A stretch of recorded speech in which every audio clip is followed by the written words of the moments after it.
الرحمن الرحیم۔ سعید بن ابی سعید مقبری نے ابو سلمہ بن عبد الرحمن سے روایت کی کہ انہوں نے حضرت عائشہ رضی اللہ عنہا سے پوچھا، رمضان میں رسول اللہ صلی اللہ علیہ وآلہ وسلم کی نماز کیسے ہوتی تھی؟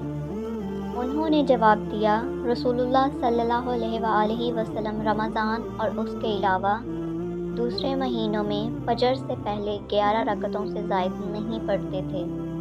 4 رکعتیں پڑھتے، ان کی خوبصورتی اور ان کی طوالت کے بارے میں مت پوچھو، پھر 4 رکعتیں پڑھتے، ان کے حسن اور ان کی طوالت کے بارے میں بھی نہ پوچھو، پھر 3 رکعتیں پڑھتے۔ حضرت عائشہ رضی اللہ عنہا نے کہا، میں نے عرض کی، اے اللہ کے رسول، کیا آپ وتر پڑھنے سے پہلے سو جاتے ہیں؟ تو آپ صلی اللہ علیہ وآلہ وسلم نے فرمایا، اے عائشہ، میری آنکھیں سوتی ہیں اور میرا دل نہیں سوتا، وہ بدستور اللہ کے ذکر میں مشغول رہتا ہے۔